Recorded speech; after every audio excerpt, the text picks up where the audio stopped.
I need the key.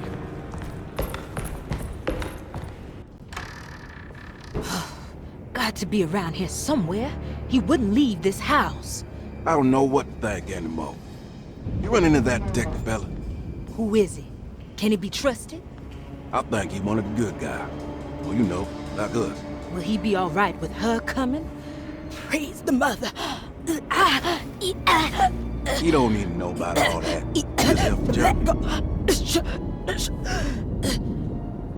Just calm down. Ain't time yet. God, it hurts. As far as I can tell, Detective Comby seems to be solving problems, not causing them. Just be ready in case he starts anything.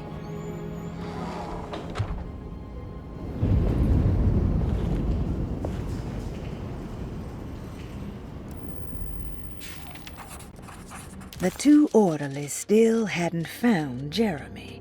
Conby figured this was good news. Emily had reminded him about some strange deaths at Deseto, and Conby wasn't sure who he could trust.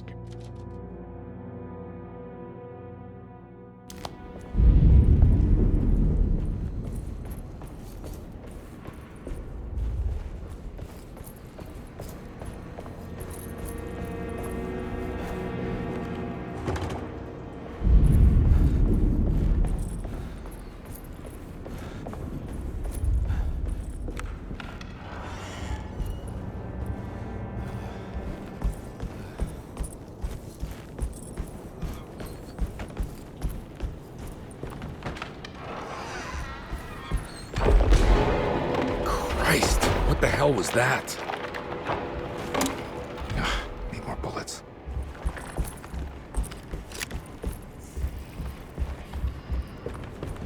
Emily to have to die. You can't let her ruin our plan. I don't want to run into the orderlies right now. Not sure I can trust them. I think Dr. Gray might be in there. Perfect time to snoop around his office, then.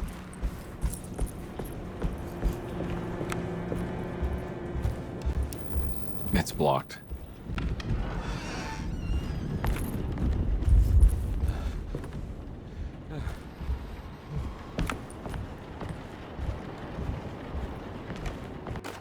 Lunacy and the Astarte Artist Colony, a monograph by Yael Klein. In early 1909, the old Derceto plantation outside of New Orleans was turned into an artist's colony. 3 famous European artists rented the house and the surrounding land from the owner, the Ledoux family. The colony was chiefly run by Sebastian Cortez, who was playfully dubbed the captain by his collaborators, William Arges and Heinrich Kassel. The colony existed for 6 years, until one day all 12 members disappeared without a trace. It is widely believed that their disappearance is connected to the disastrous hurricane that passed through on September 29, 1915, but nothing truly supports this claim. What is known is their frequent participation in New Orleans nightlife, their love for hosting parties, and their elaborate contributions to the Mardi Gras parades as the Pirates of Pontchartrain. Accounts of their lifestyle can be found in almost every gossip column. It can effectively be summed up as carefree and bohemian. In late June 1909, the name Astarte first appeared in the newspapers. Cortez said the name came to him as he was painting. There is never any claim to knowing about the ancient Phoenician fertility goddess with the same name before this time. His fellow colonist Heinrich Kassel did know, because he later produced sculptures that show clear references to ancient idols of the goddess. It's impossible to know for sure how this name suddenly made an appearance, but it is interesting because of Derseto's history.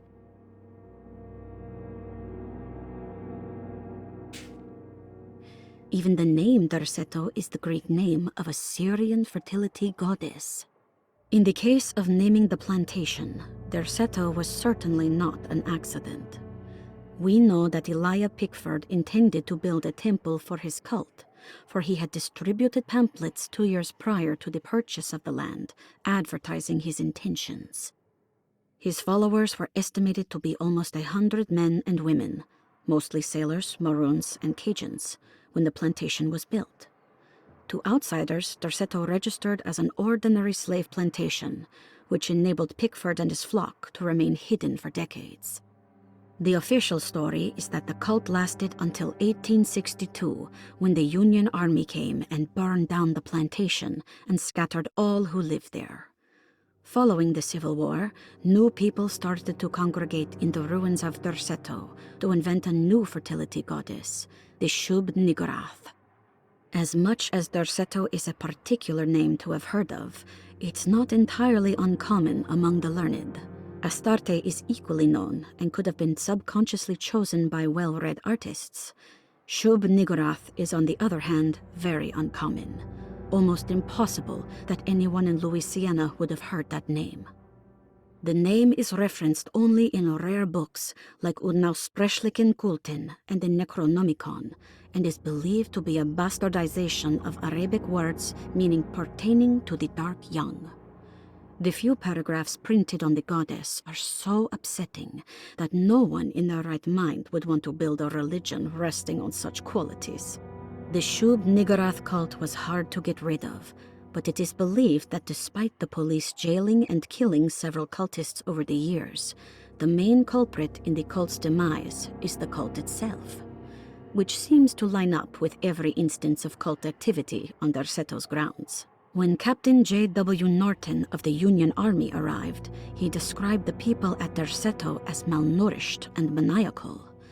As much as the army tried to save them, they fought back with fervor, as if nothing was going to stop them from slowly destroying themselves. While the disappearance of the Astarte artist colony remains a mystery, the recurring motif seems to suggest that their fate involved lunacy and a hunger for self-sacrifice to that fertility goddess with 1,000 names.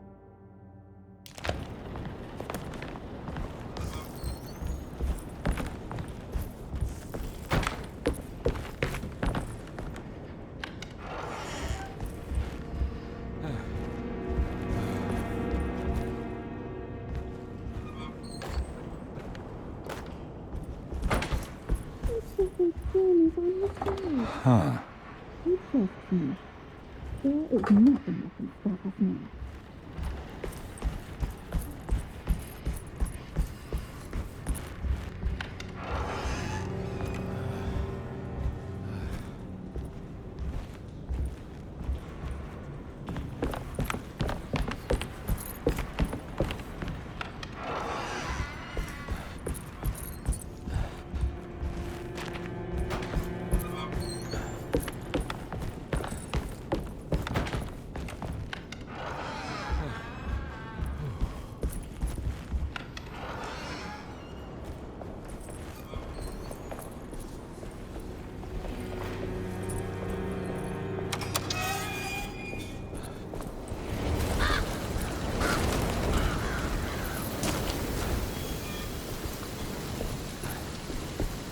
Need more bullets.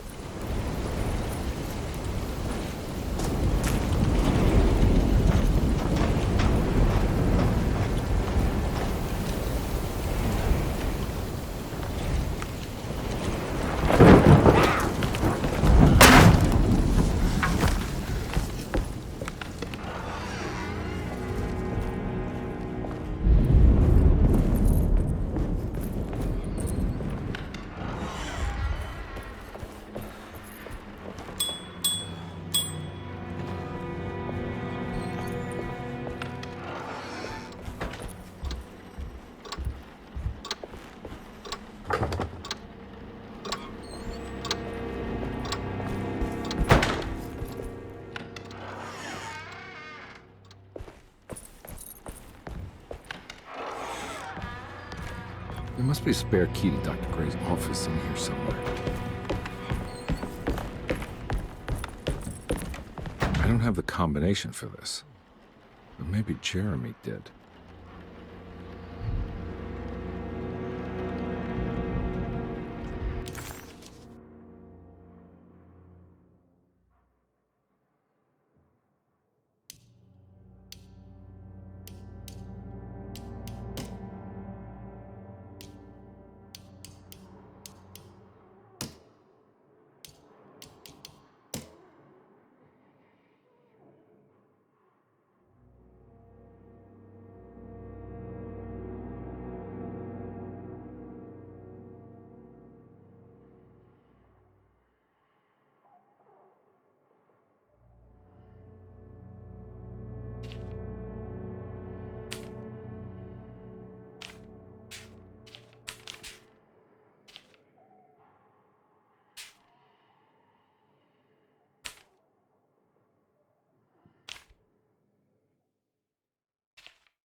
All right, time to get Jeremy out of that contract so we can get the hell out of here.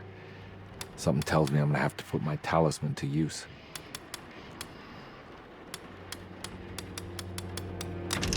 It worked.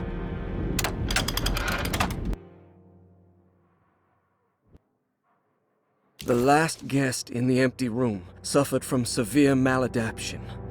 I must write this down, because if I understand the condition sufficiently, it could make me deny this fact at a later date, and there is reason for me to think I may come to suffer the consequences from this dysfunction, as some who came in contact with the guest seemed to adopt a new worldview in which everything was predetermined but broken. Upon accepting this worldview, some memories became unmanageable and later rejected. I do not know what this means. I cannot even remember the fate of the guest. I think they were simply misplaced one day and forgotten. Just like all documents pertaining to this guest, they have all been destroyed, or they never existed in the first place. Who wrote this? There has never been a guest in the empty room.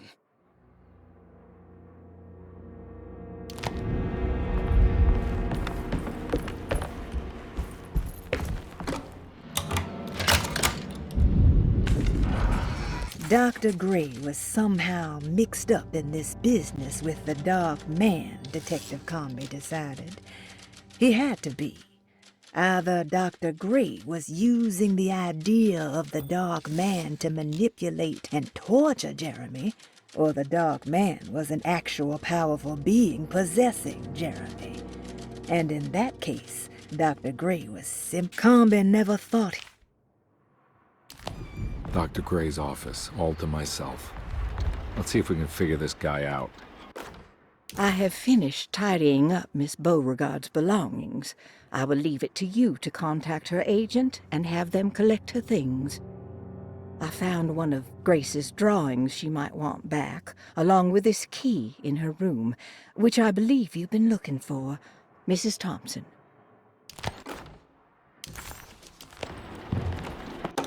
This is where McCoffey has hidden my favorite young. It's very important.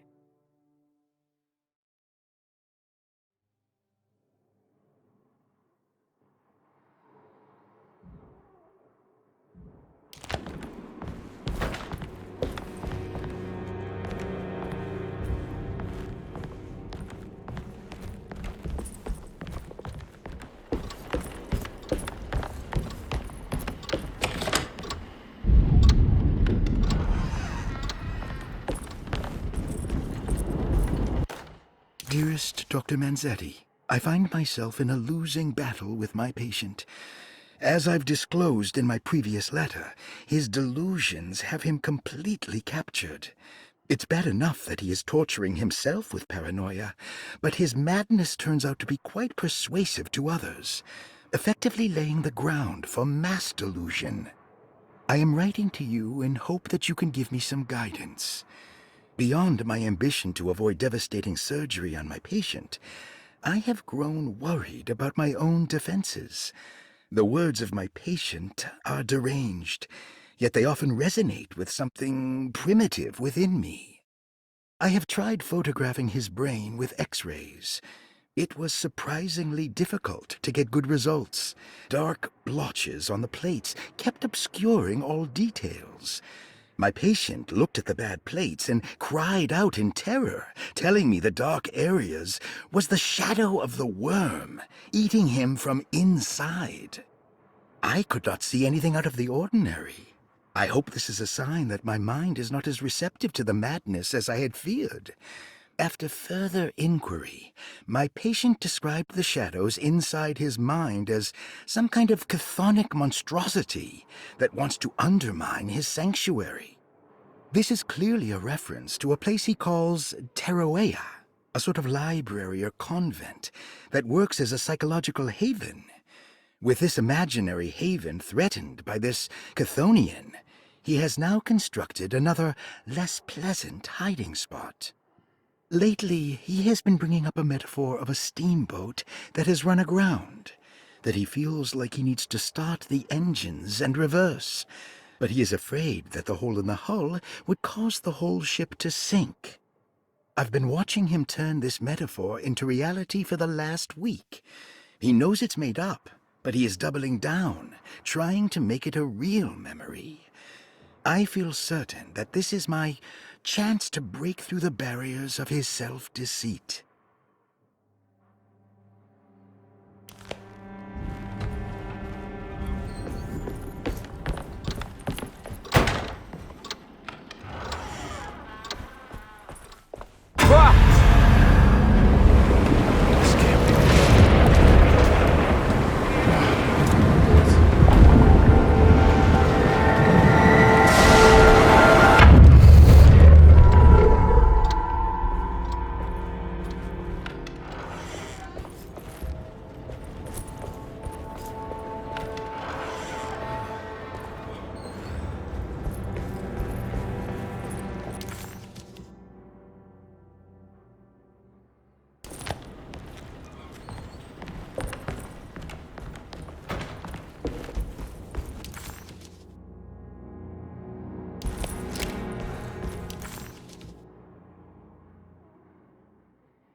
Detective Conby. Good to see you again. Solved your case yet? I'm trying. Hey, Grace, you okay? Oh, she is just peachy, Detective. Are you looking forward to the Feast of St. John, Grace? I can't wait. Kids, ain't they great? What exactly are you planning for tonight? Oh, not much. We eat, we drink, we pay tribute to the wishing tree in the conservatory. The usual. Then why all the excitement? There is just something about tonight. Something's different. I think we all feel it. Besides, we got ourselves some new words for the prayer thanks to your buddy Jeremy. She'll come and turn the world inside out, and things will begin again. That sounds strangely threatening. You should come.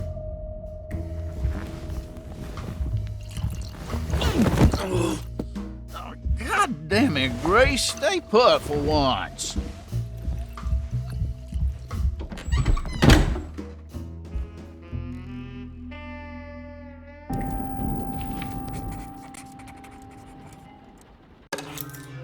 I better hold on to these. Wouldn't want them to get lost. There's something missing.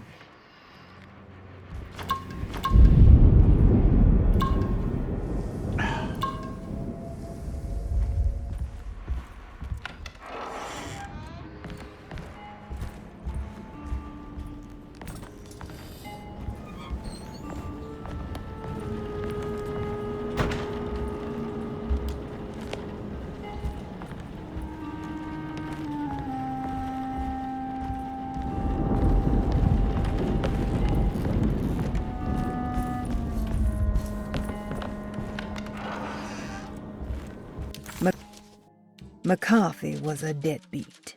His mere presence annoyed Conby. It was like watching the worst version of himself mock him by simply being worthless. While Conby enjoyed watching the child outplay the drunkard, there was something terrifyingly familiar about Grace. It was taunting him, like he was supposed to remember, but couldn't.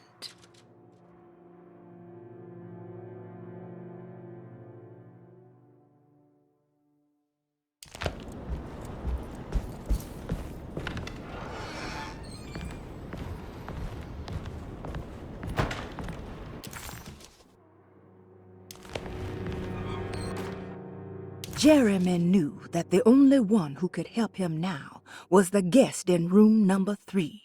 The room seemed to have been empty for so long, but that wasn't allowed to be true. The story needed to be different, to include something from the outside. He would bring the guest back to room 3 and show them what was in that safe. 913. But those were not the right numbers. That was the combination for the safe in the clerk's office.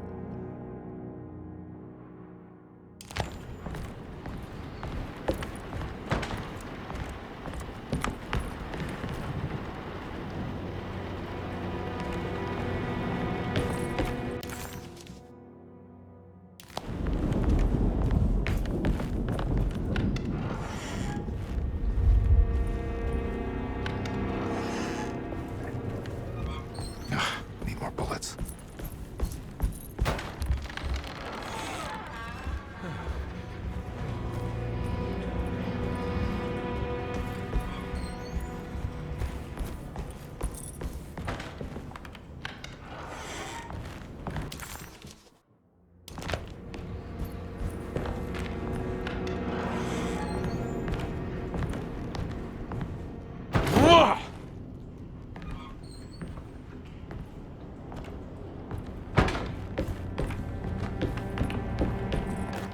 Detective Comby, I'm terribly sorry that my niece has pulled you into this mess. Please, with all my blessings, take her away from this cursed place.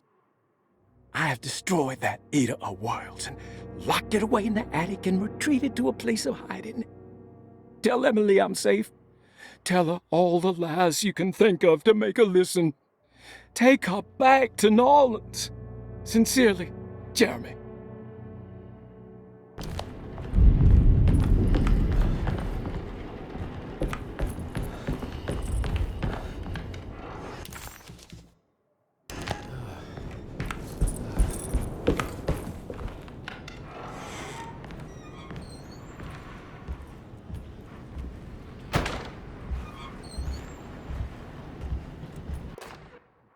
Brother, I need you to trust me. This is the most important moment in our family's history. I know you have doubts and that the terrible Mama Loa told you lies. I would never betray you. I promise. Lottie.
can't leave. I got a job to do.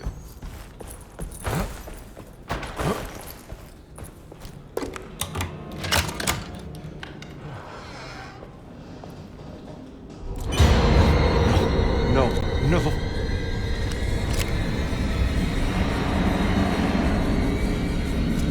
It has to stop! I gotta make it stop!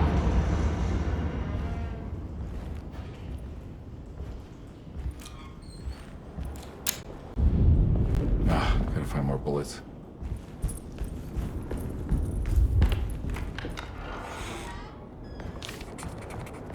The empty room always felt familiar.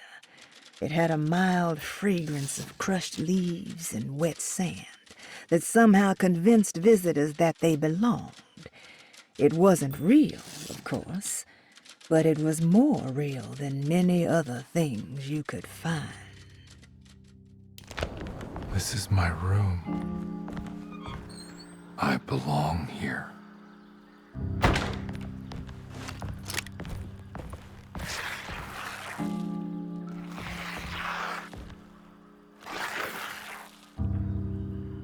I know that number. Where's that from? I did this. I wrote that.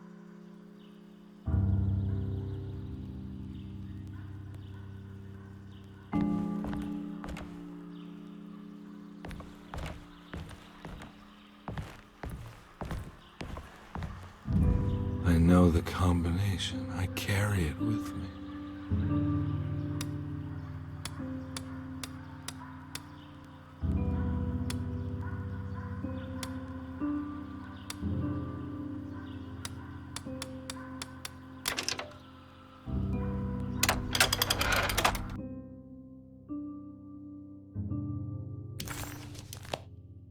Detective, I have made many discoveries in my case. The child we want is safe, thanks to good people like me and you. We're so similar, but you don't see all the things I do. To find your man, Jeremy, you also need to look for the girl. It has always been that way. The young deliver us all. You should have a look in my room. There's a piece of the puzzle you will need. Take care now. My coffee.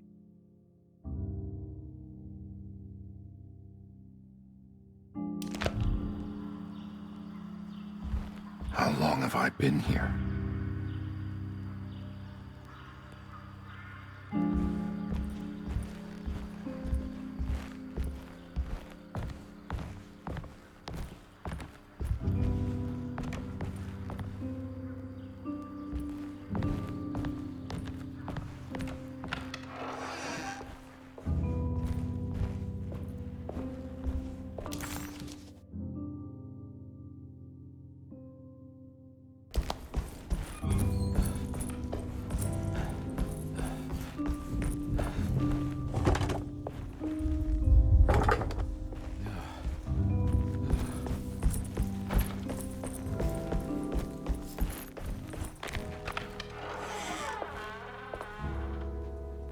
Take this much more.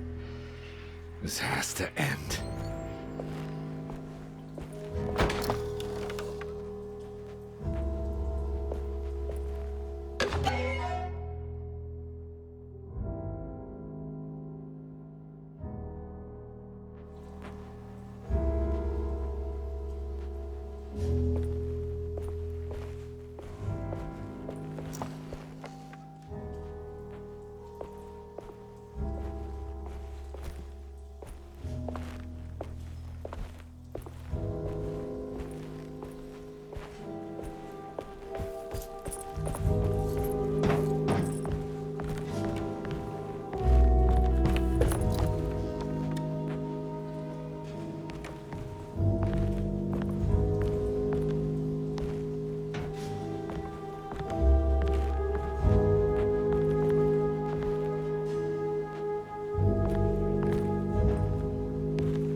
need the key.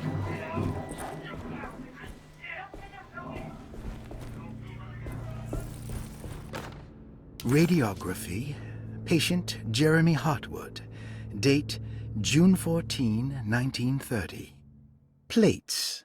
Jeremy's skull proved difficult to capture properly. Partial radiographs worked best.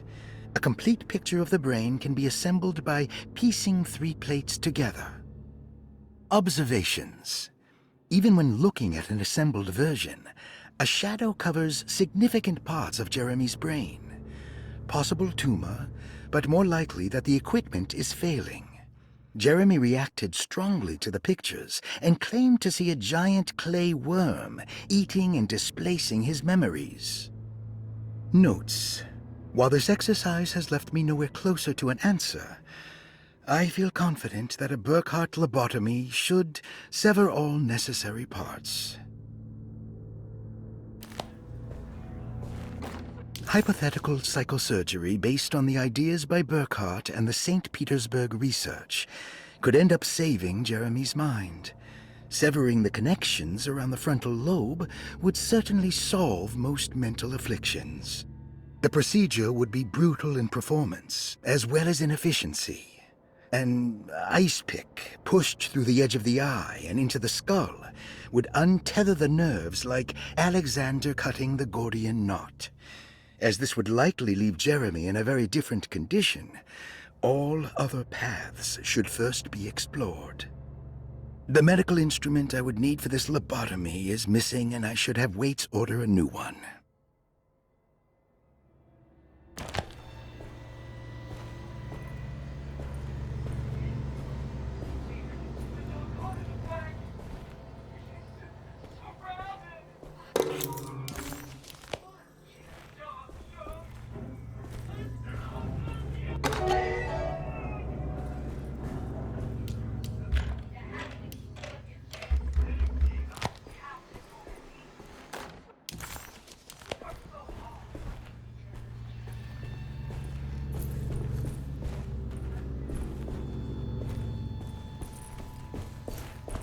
I gotta get some ammo.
What do you see, Jeremy? I can see the dark heart of the bayou.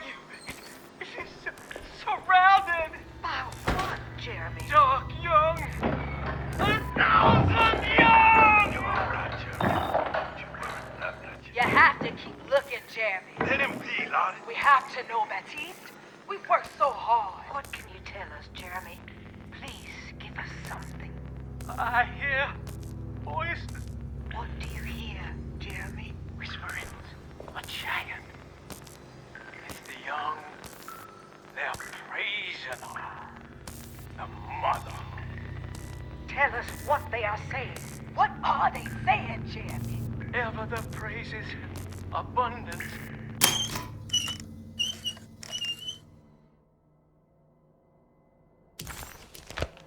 Don't mind if I do.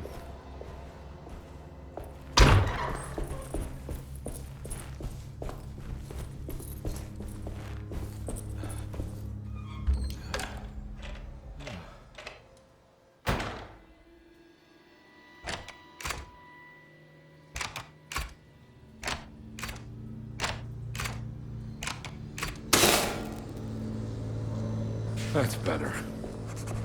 Dr. Gray had been putting Jeremy through some thorough medical investigation.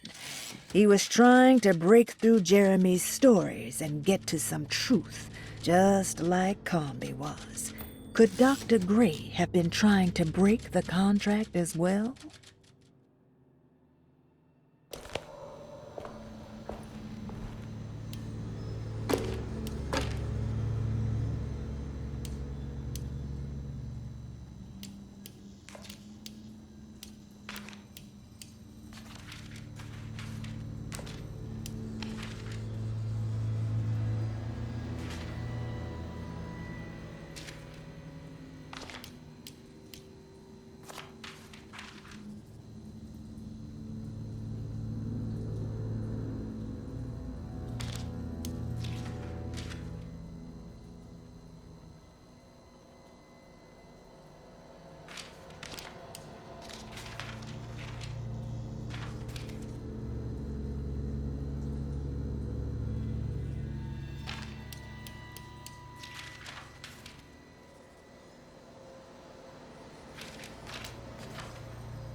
Why does this keep happening? What am I supposed to do?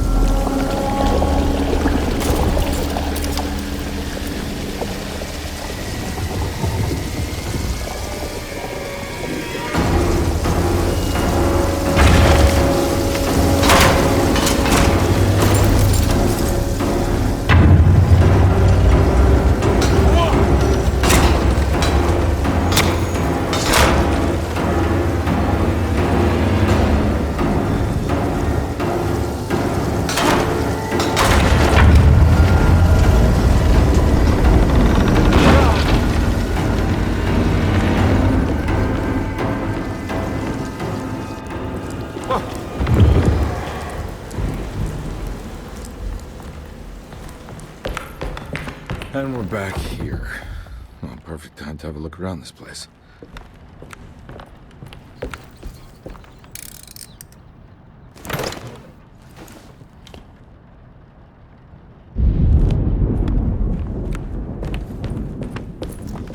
What is that?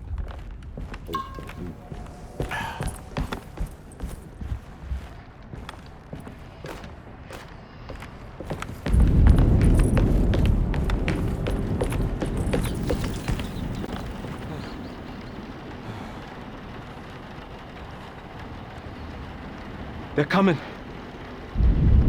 I have freed hellish forces, and now the price must be paid. The Aceto is the prey of evil. The sun has set. They will find my body, but will not have my soul. I can imagine the master's fury and the terror in the hearts of his slaves. I hear their footsteps. Some may understand what I have done. May God forgive me. Farewell. What would happen if I refuse? Would the whole world come upon? Or would everything conspire to make a new story? Maybe one where I live.